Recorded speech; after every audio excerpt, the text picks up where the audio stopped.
నిలుపుము.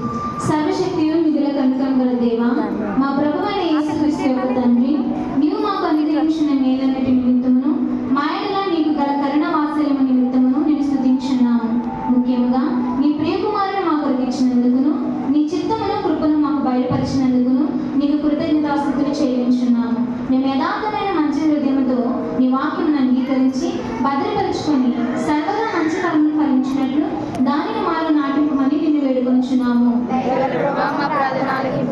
రక్షణ కలిగించిన నీ వాక్యమందు పవిత్రమైన బోధయందు నీ సార్వత్రిక సంఘములు కాపాడి మరియు అందువలన నీ యందు మాకు గల విశ్వాసము బలపడి సకల జనులాడగా మాలో ప్రేమ వృద్ధి పొందినట్లు అనుగ్రహింపమని మిగులు మనస్పూర్వకముగా నేను వేడుకొంచున్నాము. నీ వెలుగును నీ సత్యమును భూదిగంతముల వరకు వ్యాపింపచేయము. మా స్వజనులకును సకల జనాంగులకును నీ స్వార్థను ప్రకటించుటకు నమ్మకమైన గురువులను బోధకులను ప్రతిష్ఠించి వారి పనులన్నిటి యందును వారు నడిపించి కాపాడి అభివృద్ధి కలుగు చేయము. సంఘములకు సంబంధించిన శాస్త్ర పాఠశాలలను, వేద పాఠశాలలను, ఇతర పాఠశాలను దీవించము. వారి నుండి వాక్య సేవ యందును రోగులకును కష్టముల నుండి వారికి వేదనకును పరిచయం చేయటందును జీవనోపాయం నుండి అందును నిన్ను సేవించు స్త్రీ పురుషులు బయలువెడగలట్లు అనుగ్రహింపమని వినయంతో వేడుకొంచున్నాము. నీ వాక్యమైన వెలుగు మా గృహములందు నిరంతరమును ప్రకాశింపనిమ్ము. పరిశుద్ధాత్మ బాప్తిస్మనందు నీవు బిడ్డలతో చేసిన ఒడంబడికను వారు నిలుపుకొనున్నట్లు సంఘపు బిడ్డలందరినీ కాపాడుము. వారిని నీ యందు విశ్వాసం గలవారుగాను నీ చిత్తమును అనుసరించి నడుచుకుని వారుగాను పెంచినట్లు తల్లిదండ్రులకి నీ కృప అనుగ్రహింపుము. అధికారులందరికీ ముఖ్యంగా రాష్ట్రపతికి, ప్రధానమంత్రికి, గవర్నర్కు, శాసన నిర్మాణ సభ్యులకు, న్యాయాధిపతులు మొదలగు వారికి అందరికీ క్షేమమును ఆరోగ్యమును అనుగ్రహింపుము. వారి నీతి న్యాయమును నిలవబెట్టి దివ్యమైన నీ చిత్త ప్రకారం ఏలునట్లు వారికి నీ కృపను అనుగ్రహింపుము. శాంతి స్థాపనలో ప్రపంచ పాలకులు, నాయకులు నీ చిత్త ప్రకారం చేయనట్లు వారికి నీ జ్ఞానం అనుగ్రహించి నడిపించును.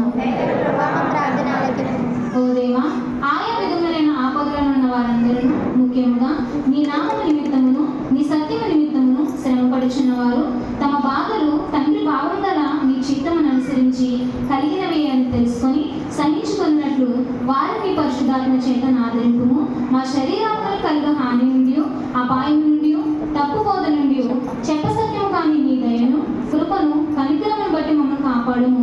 కష్టకాలం అందెలను సకల జనులకు ముఖ్యంగా నేను నమ్ము వారికి సహాయకుడుగాను రక్షకుడుగాను కనపరుచుకోనమని నేను వేడుకొంచున్నాము. యుక్త కాలమందు ఆవశ్యకమైన భూఫలములు మేము అనుభవించినట్లు వారిని వృద్ధి పొందింపుము. జీవనోపాధికి అవసరమైన న్యాయమైన వృద్ధులను, పవిత్రమైన విద్యలను, ఉపయోగకరమైన జ్ఞానమును వికసింపజేసి ఆశీర్వదింపుము. ఓ దేవా, పరిశుద్ధ తోమలోదన దేవ సంఘాన్ని ప్రభా ప్రతి బిడ్డను కూడా మీరు దీవించండి, ఆశీర్వదించండి. యవనస్తుల ఆధార ప్రభా ఇదిగో ప్రారంభం మొదలుకొని ముగింపు వరకు కూడా ప్రభా మీరు అధ్యక్షత వహించిన విధానాన్ని స్తోత్రములు. అయ్యా దైవజనులు మంచి వాక్యంతో మాతో మాట్లాడారు. యవనస్తులు ఇతర రీతిగా జీవించారు ప్రభా. అయ్యా మాతో మాట్లాడిన విధానం బట్టి స్తోత్రం. అంటే రీతిగా ప్రభా మేమందరం కూడా జీవించడానికి సహాయం చేయండి. అలాగే తండ్రి గుప్పులు విప్పి వేసిన ప్రతి ఒక్క కానుకను మీ పనిలోనూ ఎదుగు తండ్రి సేవలోనూ వాడబడడానికి సహాయం చేయండి. ప్రతి బిడ్డ హస్తాన్ని బలపరచండి. 30దంతులుగా 60దంతులుగా 100దంతులుగా ఫలింపచేయమని యవనస్తులందరూ కూడా మీ కాడుబడడానికి సహాయం చేయమని ఓ దేవా, ఈ మా మనవులు ఇంకను మేము చిత్త ప్రకారం నేను అడగవలసిన వాటిని నీతోనూ పరిశుద్ధాత్మను సదా యొక్క దేవుడే యుగయుగమును జీవించుచు పరిపాలించు నుండి నీ అద్వితీయ కుమారుడును మా ప్రభువును రక్షకుడైన యేసుక్రీస్తు యొక్క ఘోర శ్రమ మరణమును బట్టి మాకు దయచేయమని నిన్ను వేడుకొంచున్నాము. పరలోకమందు మా తండ్రి, నీ నామము పరిశుద్ధపరచబడును గాక, నీ రాజ్యము వచ్చును గాక, నీ చిత్తం పరలోకమందు నెరవేర్చినట్లు భూమి మీద నెరవేరును గాక.